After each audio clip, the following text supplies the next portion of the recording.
Hi everybody. Hope you're doing well today. I'm going to show you some recipes that are very quick and easy to make with a vegetable that I have leftovers in in my fridge is fennel. All right, so fennel. I don't know how many of you make it regularly and if it's something that you enjoy or not, but I definitely think it's very underrated. And I only started really making it often at home a few years ago because my kids actually like to eat it raw. Like they would eat carrot sticks or something. They will have fennel sticks. But that's not what I'm showing you. So today I'm going to show you two quick ways of making fennel. One is to cook it down slowly, French style I like to call it, because in France you often will find it in restaurants where it's braised basically for a good half hour, and it's meltingly soft. All the flavors come out but in a mild way, and it won't be as strong maybe as when you roast it in the oven, which is also delicious, but this is different and it's very nice. It's milder, and it's actually in my ebook, my spring and summer ebook that's out now. It's in the shops, guys. The shops, not at all. It's in my shop on my website, but you know what I mean. You can get it there. In it, I have this recipe where there's roast cod with baby potatoes, roasted tomatoes, and this fennel braise. Okay,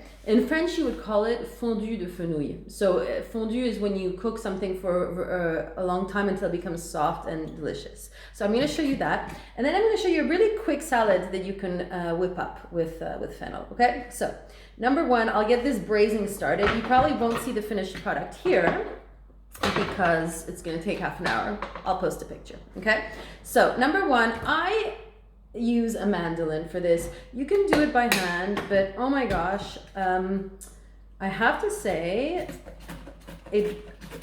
getting a mandolin was one of the best gifts I've ever received.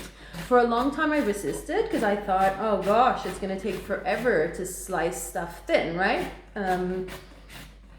Even if it's a mandolin and it cuts it well, it's still going to take a long time, but it's so quick. It's amazing. The only thing is you need to be careful about not cutting your fingers, right?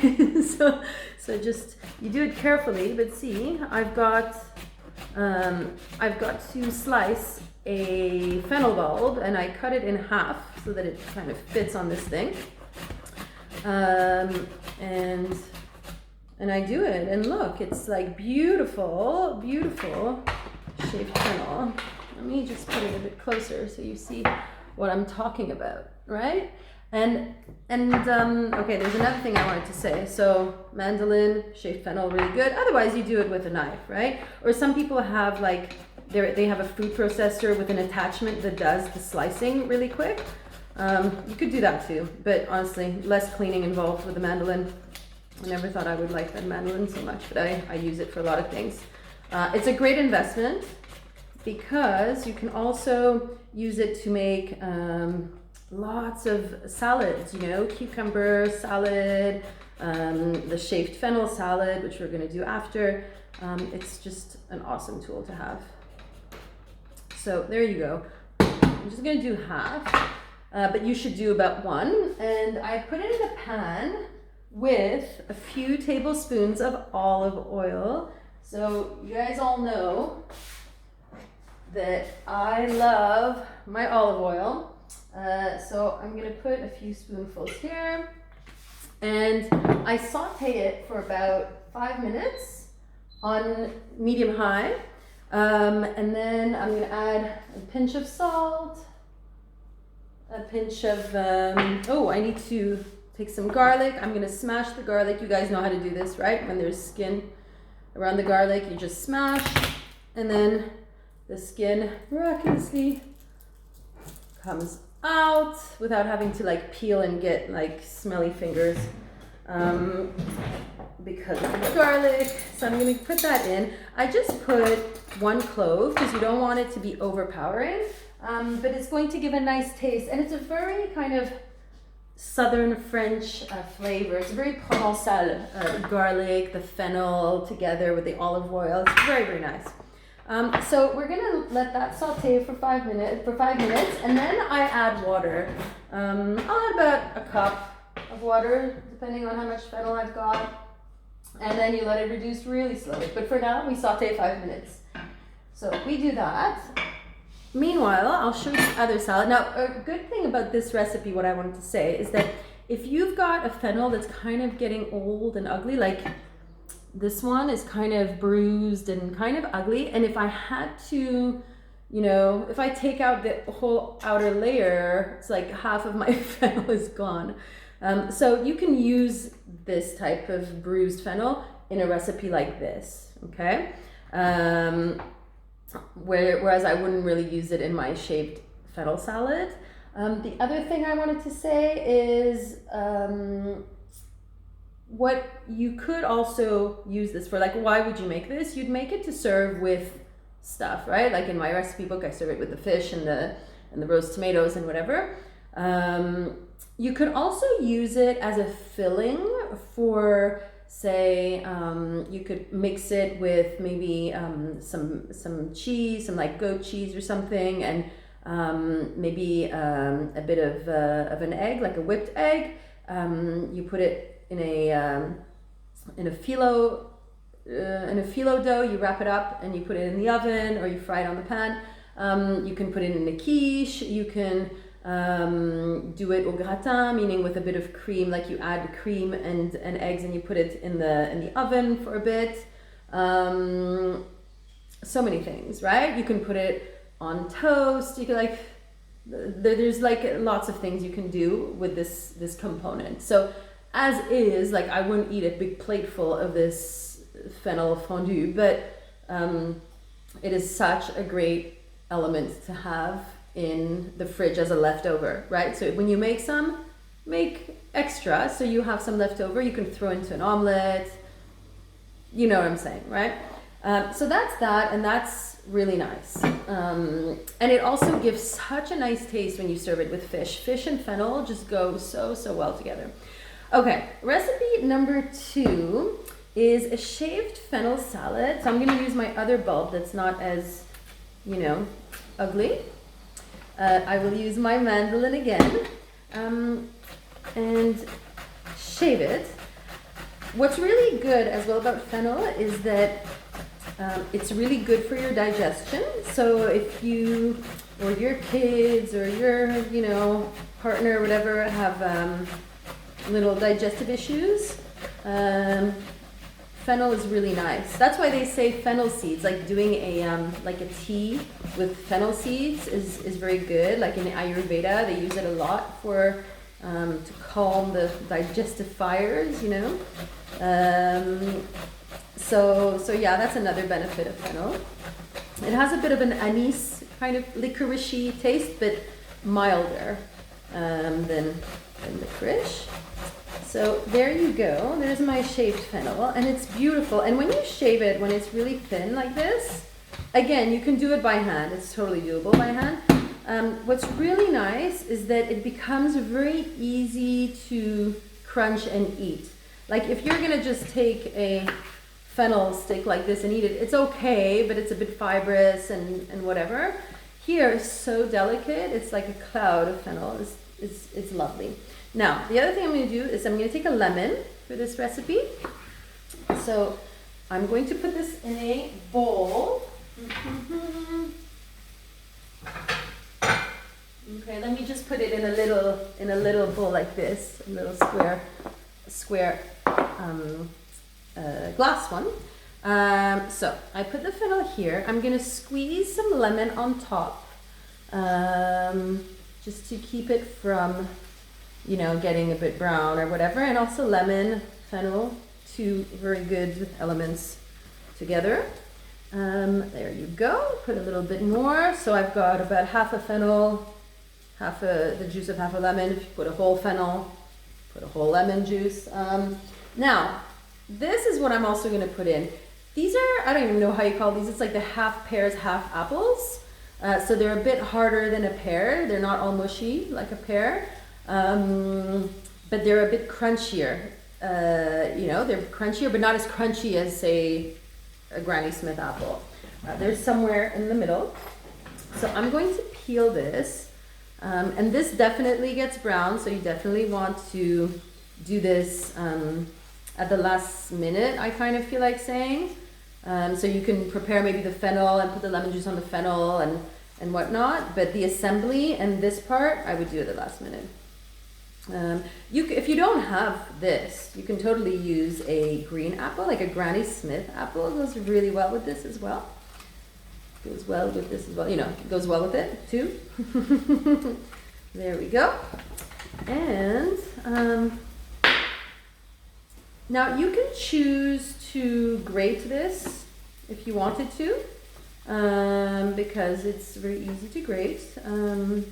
You can cut it up if you wanted to. I mean, it's up to you. But usually pear, apple, this, whatever it's called, they're really good, with salty ingredients as well. So you will often find, pear and Roquefort cheese, or you'll have like Waldorf salads, salads with apples and walnuts and things like that, because they just pair well together. So I'm gonna put them on here. See, they're like ribbon-like. Mandolin, I'm telling you, makes for very, very pretty plates. Let me just add a bit of lemon here. Let me wash my hands. Ooh, this is sauteed, okay. Now, it is kind of looking like this. So you see, I'm definitely smelling it. But you see, fennel is a bit dry as a vegetable, so you do need to add some water. So I'm just gonna add, I don't know, this is maybe a bit much, but add quite a bit, because it'll just reduce. If you add too much, it's okay. I mean, in the book, I say, like, I don't remember, it was like, put in up to a cup or something, or up to 3/4 cup. You can put more. It's just going to reduce and reduce and reduce. You can't really overcook it, but you don't want it to be undercooked, because you don't want crunch in this, right? So now I've reduced the temperature to medium-low. I'm going to cover it and let it just cook itself away. At this point, you could also add herbs. You can add like herbes de Provence, which are my favorite herbs, which are like a mix of, thyme and savory and, all sorts of things, and rosemary and stuff. And then just let it reduce. Just let it reduce. Leave it there. It's a great one if you need to make some kind of side as well, and you just can't be bothered working too hard. You know what I mean? Because a lot of the work just gets done by itself. You need to just toss it and smell it once in a while. But when you do serve it, you need to make sure that there is no more water left, because you don't want something that's watery and droopy. You want something that's just kind of perfectly cooked, and that the water is evaporated. Okay. So this, I've put some lemon, I've put some pear, apple, whatever you've got on hand, the shaved fennel, and I'm going to put a bit of salt. All right. You can put herbs to this if you want to. I don't think I want to put any, because I just want to taste the vegetable and the fruit, and anyways, I'm going to put feta on this, so I don't really want to add anything else. And it's amazing. This salad, by the way, is not in my book. I've got a similar kind of fresh salad, but it's not on fennel, but this one is a really, really good one. So you can put feta. You don't have to. You can put some walnuts. Walnuts go really well with this. Again, I would put them at the last minute, just before you serve. If you wanted to put herbs, I wouldn't put something that is too strong. I mean, you could put dill, because dill and fennel go quite well, but I'm afraid it would be a little bit strong, so I wouldn't put a ton of it. And the feta, I just put a few kind of crumbles like this. But I'm like feta obsessed. You know, I've had phases where, you know, I just, you know, you have phases where you just feel like you put this type of food in everything. Like, you know, kids put like ketchup in everything. Like I have this issue where I tend to put feta in a lot of in a lot of things, but it's so good. And there's something acidic about feta cheese, and it just makes it super super nice. And feta cheese is made with sheep's milk or goat's milk, so it's actually easier to digest than cow's milk. Good to know. There we go. Now for a bit of color, I'm gonna put some pepper. And there we go. Shaved fennel salad. Really good, really good. Very fresh, very light, very spring kind of like, and perfect for the season. And yeah, that's about it for today. So I'm gonna see how this is going, but I know how this is going. It's not cooked yet. You're gonna need you need a half an hour to do this, okay? But I promise you, it just smells so delicious. It's amazing. It's amazing. But you know what? I have a bit of extra time. What I'm gonna do is show you a quick thing I make all the time, and I've probably showed you this before, but I'm in meal prep mode right now. So yeah. Oh, I wanted to just say another thing about fennel is if you've got like all these extra things and you don't know what to do with it, like these things, you don't know what to do with them, get a juicer. Get a dog or get a juicer.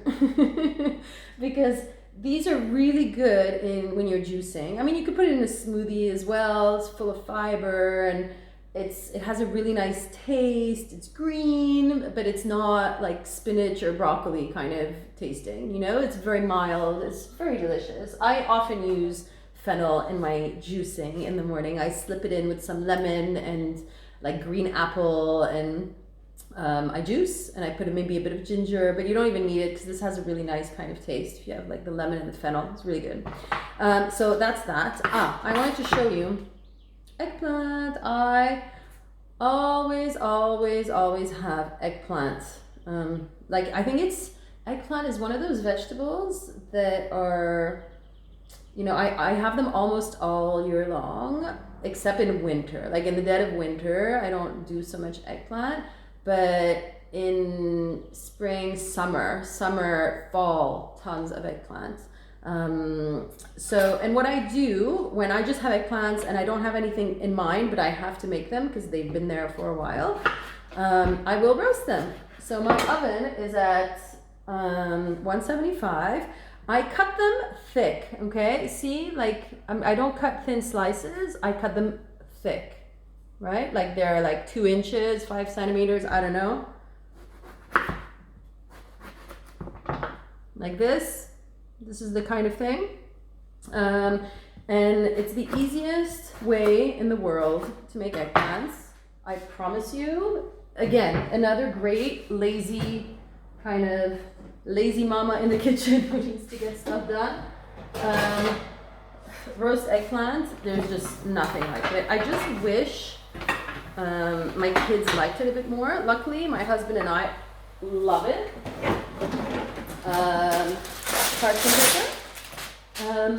So yeah, we have it, no problem. Now, here's the thing. I put oil, generous, right? But not like, this might feel like, ooh, that's a lot of oil. And you guys might generally think, oh my gosh, she uses a lot of olive oil and whatever. Listen, so far so good. I'm doing okay with my olive oil consumption. But to be honest, when you roast them, you just need to be generous once, and then you never put more oil. Whereas if you are doing it in the pan, I promise you, you're gonna see all the oil being sucked up by the eggplant, even if you drain them and let them like hang dry and whatever, and they lose all their water. You know how they say you put them in a colander and all the water and the bitterness comes out? It's true that the bitterness does come out, But when you roast, a lot of the bitterness comes out anyways. But if you pan fry, you're gonna see all the oil being absorbed, and then you're gonna be like, oh my god, it's gonna burn if I don't put more oil. I have to put more oil, and then you put more oil, and then you end up with a very goopy, oily eggplant. You need a lot of willpower not to add more oil when you're pan frying. You need to like cover it with a lid so you don't look at it, you know? And if you grill it on the barbecue, it gets dry. That's my experience. So I just do them really thick. I put them in this pan on this baking sheet. And you're gonna see, the nice thing also is that there's less of a mess to clean up than with a frying pan. So my oven is hot. This baking sheet was hot, okay? It was in the oven for about 20 minutes in the 180 kind of oven. I'm gonna put some salt, but I don't put a ton. Like I just put a reasonable amount of salt. At this point, I wouldn't put much else. You could put maybe some herbs. Yeah, I'll put some herbes de Provence. I could put some herbs, fine. And you roast, and you let it roast like this for, you know, whatever time it takes. And then I would put it up to maybe 190 degrees. And you let it roast, and you let it go and do that thing. After maybe like 20 minutes, 25 minutes, go check it out. See if you try to flip one over, if it's golden. When you see that it's golden, and I mean like golden, not just, you know, getting there, it's like golden, you flip. You flip, and then if you want to season it, you can season it with harissa. Remember a few weeks ago, I did a harissa recipe, very easy. You could put pesto, you could put, I don't know, whatever. You could just put smoked paprika or whatever. Yeah, and it's really, really nice. The harissa is really nice. So I suggest you do that. And if you've got like a thing with like super spicy food, make your own harissa. It's so much easier than what you think. And put less hot pepper and more, like put a bit of bell pepper. That's my hack when making harissa. Or I'm sure you can buy a mild harissa paste. You could also just keep it like that, you know, flip another 15 minutes. You take it out and you put it all in a big bowl. You let it cool, and when it's room temperature, you either cover it and put it in the fridge, and it stays in the fridge for, gosh, like a few days, like no problem. And then you reuse them, right? You reuse them on whatever. Like you can serve it as a side. I often like to put it in salads. So like mixed with quinoa or with like quinoa, a bunch of fresh herbs, maybe some walnuts, maybe a bit of like a vinaigrette with like pomegranate syrup or something like that. Like you can get really super creative, but yeah, and you can have it just really simple, like put tomato sauce and cheese on it and let it melt in the, in the oven. That's usually a winner. And by the way, it's kind of like Parmigiana, you know what I mean?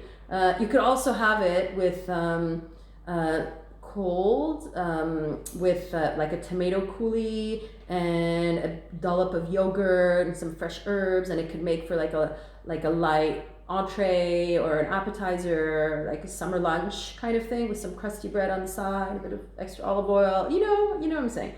You can make so many things. Grilled sandwiches, like you could put stuff a sandwich with that, roll it up like in a wrap, or you could put some feta cheese, you could put some goat cheese, you can put no cheese, you can just put some hummus and some more greens, and you can put roasted sweet potatoes as well. Like you can do so much stuff with these roasted eggplants. So never underestimate the eggplants. And when you see that you've got eggplants that have been lying there and you're like, oh, what am I going to do with them? Just don't even ask. Just roast.